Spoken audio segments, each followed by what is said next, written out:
இன்றைக்கி நம்ம இந்த வீடியோவில் கஸ்டமைஸ்டு பின்னாட்டா கேக் எப்படி பண்ணுறதுன்னு பார்க்க போகிறோம்.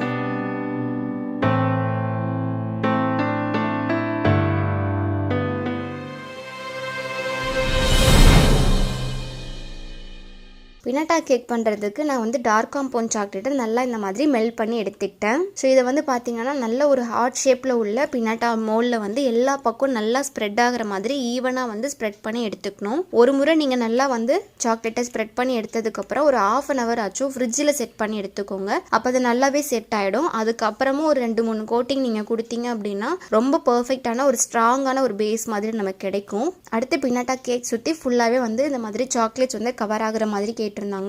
ஸோ அதுக்காக நான் திருப்பி அதே மெல்டட் சாக்லேட்டை நான் ஃபுல்லாகவே வந்து ஒரு ஹார்ட் ஷேப் மோல்டில் வந்து நான் ஃபில் பண்ணிக்க போகிறேன். இதை நல்லா ஃப்ரிட்ஜில் வந்து ஒரு 3 to 4 மணி நேரம் நல்லா செட் பண்ணி எடுத்தோம் அப்படின்னா நமக்கு நல்லாவே ஒரு ஷேப்பாக கிடைக்கும்.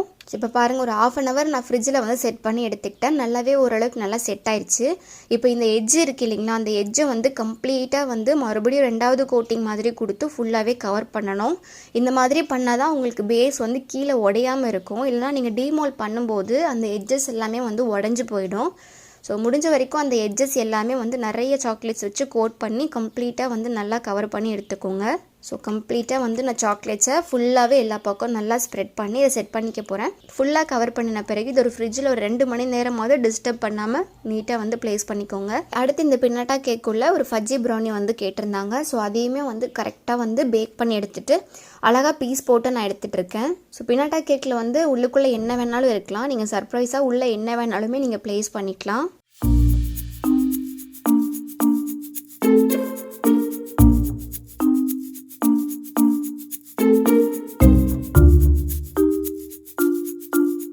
அடுத்து ப்ரௌனியும் நல்லா பேக் பண்ணி பீஸ் போட்டு வச்சாச்சு. அடுத்து இந்த கஸ்டமைஸ்டு கேக்கில் பார்த்தீங்கன்னா ஃபுல்லாகவே இந்த பின்னட்டாவை சுற்றி நல்லா ஹார்ட் ஷேப்ஸில் குட்டி குட்டியாக வந்து டிசைன் பண்ணி கேட்டிருந்தாங்க. ஸோ அதை நான் எப்படி பண்ண போகிறேன்னு பார்த்தீங்கன்னா 2 கலர் கேட்டிருந்தாங்க, எல்லோவும் க்ரீனும் சேர்ந்த மாதிரி கலரு. ஸோ நான் வந்து கொஞ்சமாக ஃபாண்டன்ட் எடுத்திருக்கேன். ஃபாண்டன்ட்டை வந்து நல்லா வந்து தேய்ச்சி எடுத்துக்க போகிறேன். அதை வந்து 2 கலர் வந்து நான் கொடுத்துருக்கேன். ஒன்று பார்த்தீங்கன்னா க்ரீன், இன்னொன்று பார்த்தீங்கன்னா எல்லோ கலர். அப்புறம் கொஞ்சமாக வந்து ஒயிட்டும் நான் பேஸ் தனியாக வச்சுருக்கேன்.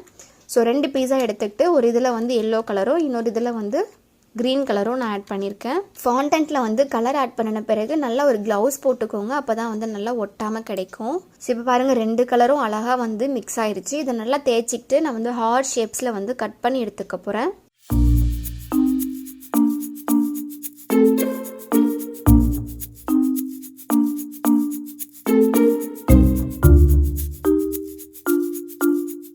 அதே மாதிரி எல்லோ கலரும் நான் கட் பண்ணி எடுத்துக்க போகிறேன்.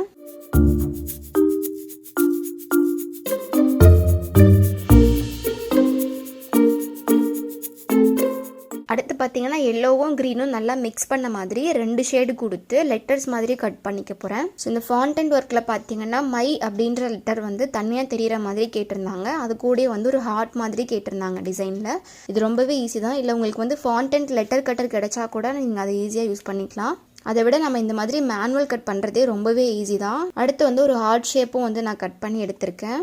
அடுத்து ஃபாண்டன்ட்டையும் நல்லா தேய்ச்சிட்டு பர்த்டே விஷஸும் நான் அழகாக எழுதி எடுத்துக்கிட்டேன். ஃபஸ்ட்டு வந்து மோல்டை டிமோல்ட் பண்ணும்போது அந்த எட்ஜெல்லாம் இருக்கும் இல்லைங்களா, அது எல்லாத்தையும் நல்லா கரெக்டாக அட்ஜஸ்ட் பண்ணிவிட்டு அழகாக இதை வந்து ஓப்பன் பண்ணணும். ஸோ இது பாருங்கள் எவ்வளோ சூப்பராக வந்து ஹார்ட் ஷேப்ஸ் வந்து அழகாக கிடச்சிருக்குன்னு சொல்லிட்டு அடுத்து உள்ளுக்குள்ளே வைக்க வேண்டியது எல்லாமே வச்சுட்டு கரெக்டாக ஈக்குவல் பண்ணி அந்த போர்டுக்கு ஏற்ற மாதிரி அட்ஜஸ்ட் பண்ணி எடுத்துக்கோங்க.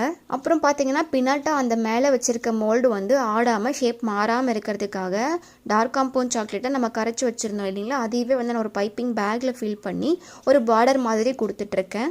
ஸோ அப்படி பண்ணும்போது பேஸோடு போய் நல்லா வந்து ஸ்ட்ராங்காக பிடிச்சிக்கும். அடுத்து பின்னாட்டா கேக்கினுடைய மேலேயும் கீழேயும் கொஞ்சம் டிசைன் ஒர்க்லாம் பண்ணணும். அது நல்லா ஸ்டிஃபாக பிடிக்கிறதுக்காக சாக்லேட்ஸை வந்து நான் மேலே கொஞ்சமும் கீழே கொஞ்சமும் ஆட் பண்ணியிருக்கேன். அடுத்து அந்த பின்னாட்டா கேக் மேலே என்ன ஒர்க் பண்ணுறதுக்கு முன்னாடியும் நீங்கள் ஃபஸ்ட்டு வந்து எப்படி வைக்கணும், எங்கே வைக்க போகிறீங்கன்னு சொல்லி கரெக்டாக வந்து மெஷர் பண்ணி இடம்லாம் ஸ்பேஸ் கரெக்டாக இருக்கான்னு சொல்லி செக் பண்ணதுக்கப்புறம் நீங்கள் ஒன்றா ப்ளேஸ் பண்ணிக்கலாம். ஸோ இந்த லெட்டர் எல்லாத்தையுமே ஃபிக்ஸ் பண்ணுறதுக்கு நான் சேம் சாக்லேட்டே வந்து பார்த்தீங்கன்னா கொஞ்சமாக அந்த லெட்டருக்கு மேலே வந்து நான் அப்ளை பண்ணிவிட்டு அதுக்கு மேலே கரெக்டாக ஃபிக்ஸ் பண்ணிகிட்ருக்கேன். ஸோ இதே மாதிரியே வந்து ஒரு அந்த லைட்டாக வளைஞ்ச மாதிரி ஒரு டிசைனும் ஒரு ஹார்ட் ஷேப்பும் கேட்டிருந்தாங்க. அடுத்து ஹாப்பி பர்த்டே ரைட்டிங்கும் இந்த மாதிரி கேட்டிருந்தாங்க. ஸோ கரெக்டாக ப்ளேஸ் பண்ணியாச்சு, ரைட்டிங்கும் வச்சாச்சு, ஹாப்பி பர்த்டே விஷஸும் வச்சாச்சு. பேலன்ஸ் ஃபுல்லாகவே வந்து டிசைன் தான் பண்ண போகிறோம். அந்த சின்ன சைஸில் ஹார்ட் ஷேப்பில் உள்ள சாக்லேட்டை வந்து போர்டினுடைய எல்லா பக்கமே வந்து ஆட் பண்ணியிருக்கேன். அப்புறம் பேலன்ஸ் நம்ம கட் பண்ணி வச்சுருந்த அந்த ஃபாண்ட் அண்ட் ஹார்ட் ஷேப் இருக்கு இல்லைங்களா, அது ஃபுல்லாகவே வந்து லோட் பண்ணி கேட்டிருந்தாங்க.